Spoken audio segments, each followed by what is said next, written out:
Bismillahirrahmanirrahim. Assalamu alaikum to all of you students. This is Farzan Ahmed from Mathematics by Farzan Ahmed. आपको welcome कहते हैं बेटा। और first year mathematics Sindh board के एक और लेक्चर के साथ हाजिर हैं। और आप देख सकते हैं, थंबनेल आपने देख लिया होगा, स्क्रीन पर देख रहे होंगे कि आज हम क्या पढ़ने वाले हैं। Chapter number 2 matrices and determinant में से एक्सरसाइज 2.4 जो है हमारी, उसमें क्वेश्चन नंबर 2 को हम डिस्कस करने जा रहे हैं। आए देखते हैं क्वेश्चन 2 में है क्या। ओके, 2.4 का क्वेश्चन नंबर 2 आप लोगों के सामने स्टूडेंट। और देखें इसमें क्या है। कह रहे हैं without expanding prove each of the following. कह रहे हैं इस डिटरमिनेंट को, आपके सामने एक डिटरमिनेंट बना हुआ है और उनका कहने का मतलब ये है कि ये जो डिटर्मिनेंट है, इस डिटर्मिनेंट को आपने एक्सपेंड नहीं करना। क्या कह रहे हैं? Without expanding. विदाउट एक्सपेंडिंग भाई, हम जब डिटर्मिनेंट को एक्सपेंड करते हैं प्लस माइनस प्लस वाले मेथड से, जब ही तो हमें जाके पता चलता है ना कि उसका आंसर क्या आएगा, जीरो आएगा या कुछ और आएगा। अब वो कह रहे हैं इस डिटर्मिनेंट का आंसर आपने जीरो के बराबर भी लाना है और एक्सपेंड भी नहीं करना। ये पाबंदी लगा दी। अब अगर एक्सपेंड नहीं करना हमने तो फिर क्या करना है? तो देखें, आपको पता होना चाहिए, अगर हम एक्सपेंड नहीं कर सकते कभी, तो हमारे पास एक ऑप्शन होता है कि हम जो डिटर्मिनेंट की प्रॉपर्टीज होती है ना, डिटर्मिनेंट की कुछ प्रॉपर्टीज हैं जो हम अप्लाई करेंगे, और प्रॉपर्टीज अप्लाई करके बगैर एक्सपेंड किए इस डिटर्मिनेंट को जीरो के बराबर लाकर दिखाएंगे। ये हमने प्रूफ करना है इसके अंदर। ठीक है, प्रूफ का क्वेश्चन है।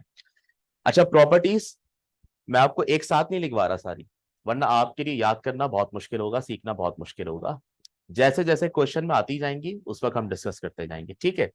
अब इस क्वेश्चन को स्टार्ट करने से पहले ना, मैं आपको एक प्रॉपर्टी जरूर बता दूं कि देखिए, इन्होंने तो ये कहा है ना कि एक्सपेंड नहीं करना, तो भाई अब हम ऐसा क्या करें, ऐसी कौन सी प्रॉपर्टी लगाएं कि भाई हमारे पास जो है वो ये जीरो के बराबर आ जाए। याद रखिएगा, किसी भी डिटर्मिनेंट के अंदर, क्या, किसी भी डिटर्मिनेंट के अंदर अगर दो रॉस या दो कॉलम्स आइडेंटिकल हो जाएं, सेम हो जाएं, जैसे यहां आ रहा है ना 1 1 1, तो अगर किसी और रॉ में भी 1 1 1 आ जाए तो हम कहेंगे दो रॉस क्या हो गई, आइडेंटिकल हो गई। या दो कॉलम्स आइडेंटिकल हो जाएं तो स्ट्रेट वो डिटर्मिनेंट किसके बराबर हो जाता है, जीरो के बराबर। This is the property. आज पहली प्रॉपर्टी पढ़ रहे हैं आप, कि अगर आपके पास, क्या, किसी भी डिटरमिनेंट में दो रॉस या दो कॉलम्स आइडेंटिकल हो जाएं तो उसका डिटरमिनेंट जीरो के बराबर हो जाता है। तो अब हमारा टास्क ये होगा कि हम किसी भी तरीके से कोई भी ऑपरेशन लगा के, रॉस और कॉलम के ऑपरेशन जो हैं, वो आपने अप्लाई करने हैं इसके ऊपर। और वो अप्लाई करके आपने इसकी प्रॉपर्टी बनानी है ये वाली, कि जिसमें इसकी कोई दो रॉस या दो कॉलम आइडेंटिकल आ जाएं तो ये जीरो के बराबर हो जाएगा। तो देखें, मैं सबसे पहले तो अपने इस डिटर्मिनेंट को एक बार लिख लेता हूं यहां पर। ये मेरा डिटर्मिनेंट है x प्लस वाई, फिर y प्लस जेड, उसके बाद z प्लस एक्स, फिर z, फिर x, फिर y, फिर 1, फिर 1, फिर 1। ठीक है। अब आपको पता है कि हम रॉस को ना आपस में ऐड सब्ट्रैक्ट कर सकते हैं, कॉलम्स को भी आपस में ऐड सब्ट्रैक्ट कर सकते हैं। प्रॉपर्टीज जो हैं हमारे पास वो ऐसी हैं कि आप दो रॉस को आपस में ऐड कर सकते हैं, सब्ट्रैक्ट कर सकते हैं। आप रॉ में से या कॉलम में से कुछ कॉमन निकाल सकते हैं। ठीक है। और इसके अलावा आप रॉस और कॉलम को इंटरचेंज कर सकते हैं, ये सारी चीजें कर सकते हैं। तो आए जरा हम एक एक करके सीखते हैं। सबसे पहले तो आप देखेंगे हमारे पास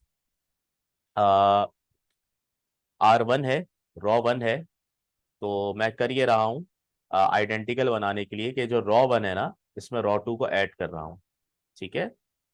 R1 में प्लस कर रहा हूँ R2 को। ठीक है, ये R1 है हमारी रॉ 1, रॉ 1 के अंदर रॉ 2 को ऐड कर रहा हूँ। तो आपको पता है, जिस रॉ में ऐड कर रहे होते हैं, जैसे R1 मैंने पहले लिखा है, R1 में आंसर आएगा हमारे पास। अब क्या आंसर आएगा जरा देख लो। रॉ 1 के अंदर रॉ 2 को ऐड कर रहा हूं मैं। तो ये देखें, रॉ 1 में लिखा हुआ था x प्लस वाई, रॉ 2 में लिखा हुआ है z, तो मिलकर क्या हो जाएगा, x plus y plus z. ठीक है, ये हो जाएगा x प्लस वाई प्लस का z। अच्छा, आगे आ जाते हैं।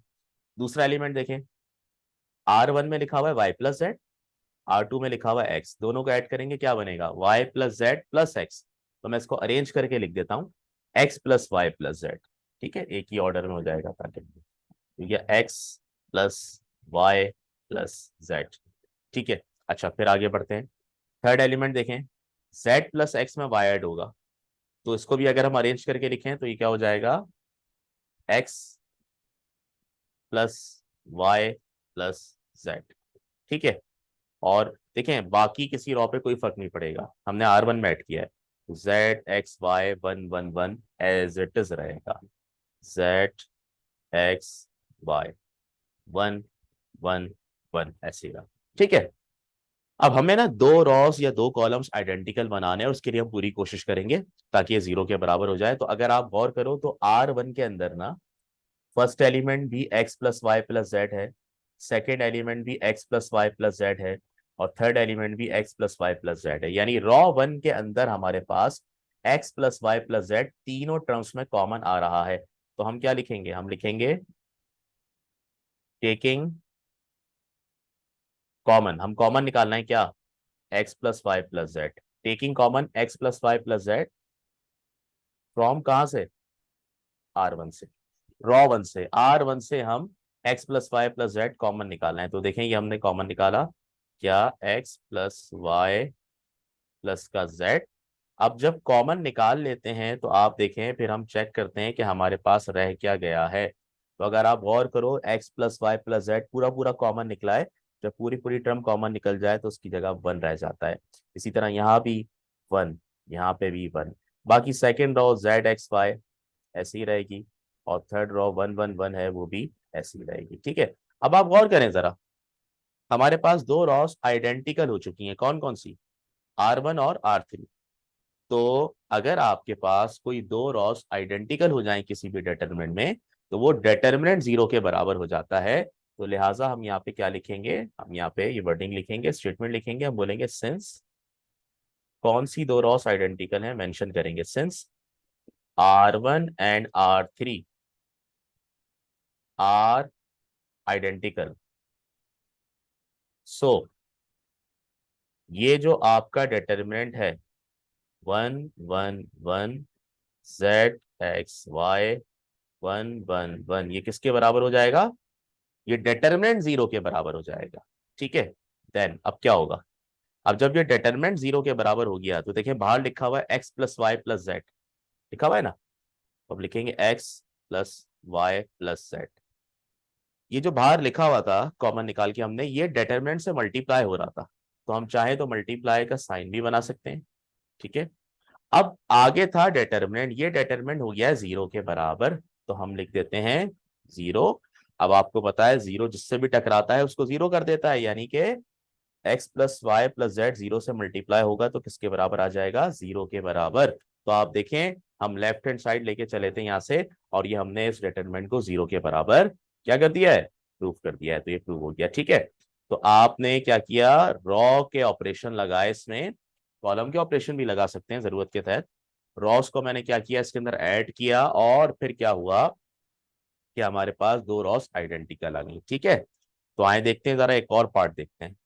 हमारे पास जो नेक्स्ट पार्ट है वो ये, इसको भी जीरो के इक्वल लाना है हमने। ठीक है, तो हम इसमें भी यही काम करेंगे, प्रूफ की हेडिंग बनाएंगे, और taking left hand side, left hand side ले लेंगे हम, सही है।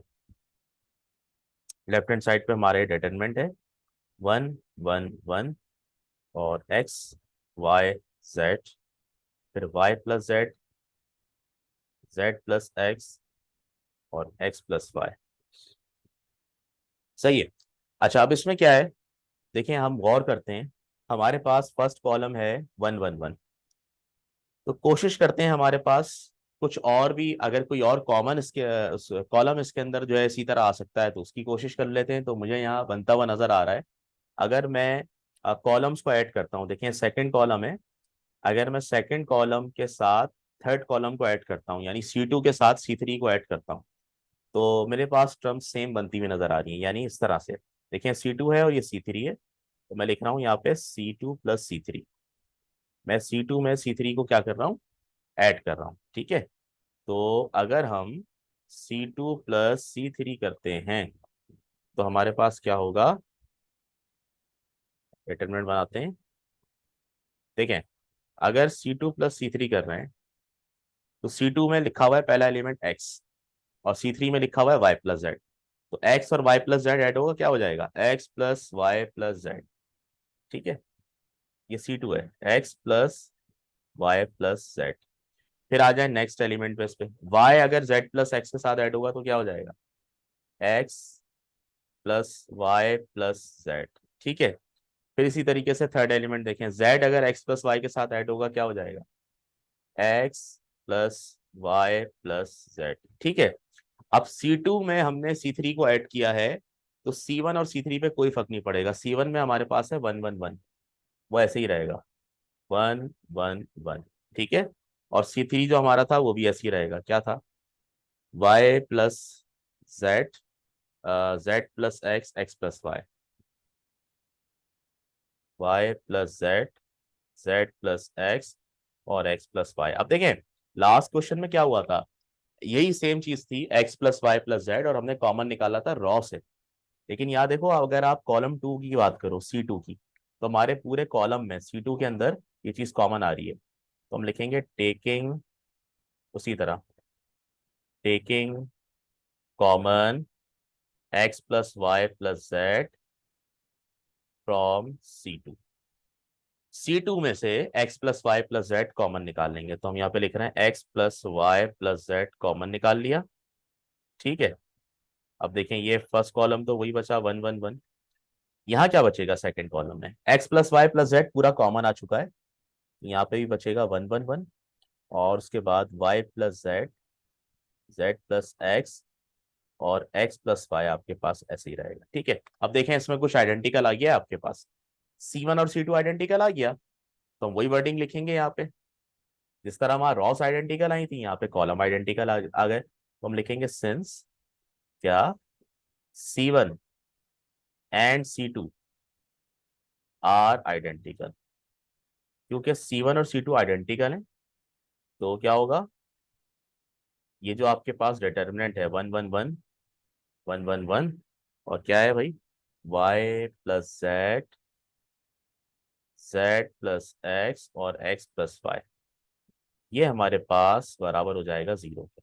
सही है। अच्छा, अब देखो यहाँ लिखा हुआ है x plus y plus z, तो x plus y plus z ऐसे ही रहेगा, ये मल्टीप्लाई हो रहा है डिटरमिनेंट से, डिटरमिनेंट की वैल्यू 0 है, और यहाँ पे वही वाली बात 0 से मल्टीप्लाई होकर किसके बराबर आ गया, 0 के बराबर आ गया। तो अब आप देखें दोनों क्वेश्चन में, दोनों पार्ट में, हमने पार्ट 1 पार्ट 2 में, एक में रॉ को आइडेंटिकल करके क्या किया, हमने रॉ को आइडेंटिकल करके हमने इसको 0 के बराबर कर दिया, और एक में हमने क्या किया, अभी कॉलम को आइडेंटिकल किया है। ठीक है, अब हम मजीद आगे बढ़ते हैं पार्ट 3 में और देखते हैं इसमें क्या होगा। देखें इसके अंदर आपके पास जो डिटरमिनेंट है पार्ट 3 में, वो 3 बाय 3 का नहीं है बल्कि 2 बाय 2 का है, तो कोई इशू नहीं है, हम अपना मेथड वही रखेंगे, कोशिश करेंगे कि इसमें दो रॉज या दो कॉलम्स को क्या बना दें, आइडेंटिकल बना दें। ठीक है, आए ट्राई करते हैं इसको भी कि ये किस तरह होता है प्रूफ। देखें इसमें भी मैं ले रहा हूँ लेफ्ट हैंड साइड, मैं लिखा टेकिंग लेफ्ट हैंड साइड, और लेफ्ट हैंड साइड पे मेरा ये पूरा डिटर्मिनेंट है, इसको मैं लिख लूंगा एक बार, के आ रहा है 4 टाइम्स। ठीक है, उसके बाद है बी बी डी ए, उसके बाद है ए सी सी डी, उसके बाद है सी प्लस डी, और ए प्लस डी, डी प्लस ए, और बी प्लस सी। ठीक है, अच्छा अब देखें इसमें भी हम ये कोशिश करते हैं कि भाई हमारे पास कोई दो कॉलम या दो रॉस आइडेंटिकल बन जाए। तो देखें ये हमें एक हिंट मिली हुई है, हमारे पास जो फर्स्ट कॉलम है ना C1, C1 हमारे पास जो है उसमें के सेम आ रही है चीजें। ठीक है ना, यानी इसमें से के कॉमन निकल सकता है। तो आप कोशिश ये करें, देखें एक कॉलम तो आपको तैयार मिला है जिसमें सारी चीजें कॉमन आ रही हैं, तो अब आप कोशिश करें कि C2 C3 C4 में से हमारी कोशिश ये होगी कि किसी एक कॉलम को ऐसा कर दें कि वहां से भी सेम चीज कॉमन आ जाए। तो अब देखें अब किसको अगर हम ऐड करते हैं, यानी कि अगर मैं एक काम करता हूँ, अच्छा, दो जरूरी नहीं है कि आप दो कॉलम्स को ही ऐड कर रहे हो, आप तीन कॉलम्स को एक साथ ऐड कर सकते हैं। जैसे इस तरह, मिसाल के तौर पर ये आपके पास C2 है ना, तो मैं ये भी कर सकता हूँ, C2 + C3 + C4। इसका मतलब क्या है, मैंने पहले क्या लिखा हुआ है C2, तो जो भी आंसर होगा वो C2 में लिखा जाएगा, यानी C2 में चेंज आएगा, C3 C4 में कोई चेंज नहीं आएगा। तो C2 + C3 + C4 का मतलब ये है कि हम C3 और C4 की वैल्यूज को ऐड कर रहे हैं C2 की वैल्यू के साथ, और आंसर C2 में लिखेंगे। तो आए ट्राई कर लेते हैं ये। ठीक है, इस डिटरमिनेंट को एक बार लिखते हैं ऐसे ही, के के के। ठीक है। अच्छा, आप देखें C2 में ऐड कर रहे हैं बेटा, तो C2 C3 C4 ये तीनों अगर मैं ऐड करता हूं, B A C + D, add होके क्या बनेगा, ABCD एक साथ आ जाएंगे, तो हम इसको यूं लिख सकते हैं, A + B + C + D। और नेक्स्ट वैल्यू पे आते हैं, नेक्स्ट वैल्यू क्या है, बी। बी के अंदर सी भी ऐड कर रहे हैं और A + D भी ऐड कर रहे हैं, तो वही वाली बात बन जाएगी, ABCD एक साथ आ जाएंगे। तो हम यहाँ पर लिख लेंगे A + B + C + D। ठीक है, और थर्ड पे आ जाएं, यहाँ D और C है और आगे B+ है, तो इन सबको ऐड करेंगे, तो अभी भी यही बनेगा। क्या बनेगा भाई, ये हमारे पास बनेगा, एक मिनट, हाँ सेम वैल्यू बनेगी, A + B + C + D। और अगर हम यहाँ देखें चौथी लाइन में, तो A + D, और ये क्या हो जाएगा, B + C, मिलाकर लिखेंगे इनको अरेंज करके, तो क्या हो जाएगा, A + B + C + D। ठीक है। अच्छा, अब देखें C2 में ऐड कर दिया इनको, और ये दो कॉलम है ना ऐसे ही रहेंगे, ACCD, इसको छोड़ देंगे ऐसी,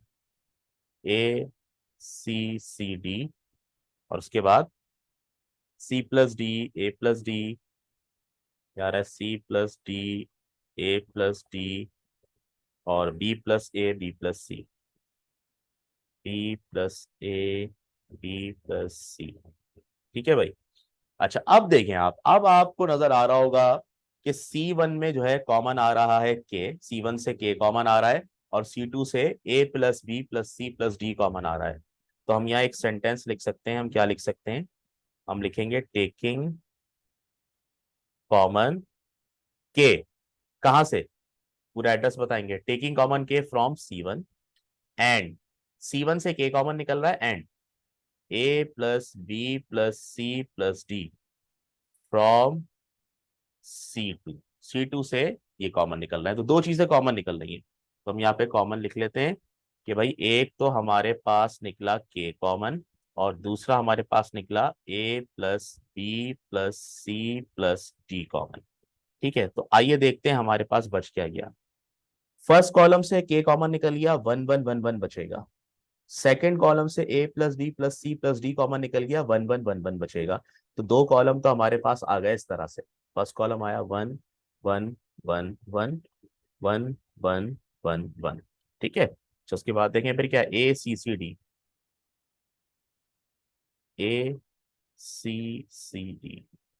उसके बाद क्या है, C + D, A + D, C + D, B + A, B + C, A B + C। ठीक है, अब चेक कर लीजिए, C1 और C2 आपको आइडेंटिकल दिख रहे होंगे, तो हम यहाँ स्टेटमेंट लिख लेंगे अपने पास। क्या स्टेटमेंट लिखेंगे भाई, लिखेंगे सिंस क्या C1 and C2 are identical, बेटा C1 और C2 आइडेंटिकल हैं, सो C1 C2 आइडेंटिकल होने की वजह से हमारा जो डिटर्मिनेंट है, एक अच्छा, हमारा जो डिटर्मिनेंट है, बना लेते हैं डिटर्मिनेंट। क्या डिटर्मिनेंट है हमारा, ये 1 1 1 1 1 1 1, और फिर क्या है, ACCD, या ACCD, उसके बाद C + D, A + D,